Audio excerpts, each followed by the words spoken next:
Tradisi ngayau atau kayau adalah salah satu tradisi mengerikan yang pernah dilakukan masyarakat suku Dayak yang menghuni Pulau Kalimantan. Di masa lalu, saat para kelompok suku Dayak masih memuja dewa, mereka melakukan ngayau alias tradisi berburu kepala manusia. Bagi kepercayaan masyarakat suku Dayak, memenggal kepala manusia merupakan cara untuk membuktikan keberanian dan kemenangan. Namun tak semua suku Dayak menjalankan tradisi ini. Diketahui hanya suku Dayak Ngaju, Dayak Kenya, dan Dayak Iban yang menjalankan tradisi ini. Bagi suku Dayak Ngaju di Kalimantan Tengah, tradisi itu merupakan hal wajib yang dilakukan untuk kepentingan upacara Tiwa. Dilansir dari laman Kemendikbud, upacara Tiwa merupakan prosesi sakral suku Dayak Ngaju untuk mengantarkan jiwa atau roh yang telah meninggal dunia. Masyarakat Dayak Ngaju memiliki kepercayaan jika mereka tidak melakukan prosesi Tiwa untuk keluarganya, maka arwah yang meninggal akan tetap berada di dunia dan tidak dapat menuju ke tempat asalnya. Biasanya dalam melakukan perburuan, mereka akan mengincar kepala pria suku lawan yang paling kuat. Konon, semakin kuat buruannya, maka ritual Tiwa akan berlangsung dengan lancar. Sedangkan bagi suku Dayak Kenya, tradisi ngayau berkaitan dengan tradisi mamat.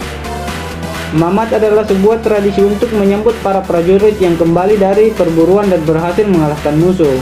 Mamat juga diartikan sebagai pesta pemotongan kepala yang mengakhiri masa perkabungan dan menyertai upacara inisiasi untuk memasuki sistem status bertingkat yang disebut Suhan untuk para prajurit perang. Jadi, mamat merupakan upacara untuk merayakan peningkatan status sosial atau jabatan di suatu adat atas pencapaiannya dalam perburuan. Bagi individu yang berhasil memenggal kepala musuh, diberi kehormatan untuk memakai gigi macan kumbang di telinganya, hiasan kepala dari burung enggang, dan sebuah tato dengan desain khusus. Perburuan kepala dilakukan oleh kelompok kecil yang terdiri dari 10 hingga 20 orang laki-laki dari suku Dayak yang dilakukan dalam sebuah misi rahasia. Pada masa lalu, suku Dayak Kenya dilaporkan sebagai pemburu kepala yang paling terkenal di Kalimantan. Sedangkan pada suku Dayak Iban, tradisi berburu kepala ini disebut gawai.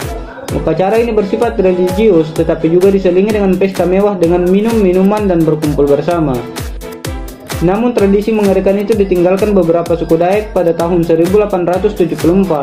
Saat itu, Damang Batu, kepala suku Dayak Kayan, mengumpulkan sub-sub suku Dayak untuk mengadakan musyawarah yang diberi nama Tumbang Anui, di mana isi pertemuan itu adalah perjanjian mengakhiri tradisi ngayau karena dianggap menimbulkan perselisihan di antara suku Dayak. Tetapi pada tahun 2001 saat bentrokan di Sampita antara suku Dayak dengan suku Madura yang merupakan pendatang, tradisi mengerikan itu seperti kembali dilakukan. Hasilnya ratusan korban berupa tubuh tanpa kepala berjatuhan akibat perburuan yang tiada henti. Praktik tersebut tidak meluas dan berkelanjutan, sehingga hanya pada konteks perselisihan kedua suku tersebut saja. Hingga kini tradisi tersebut diketahui telah punah dan tidak dilakukan lagi.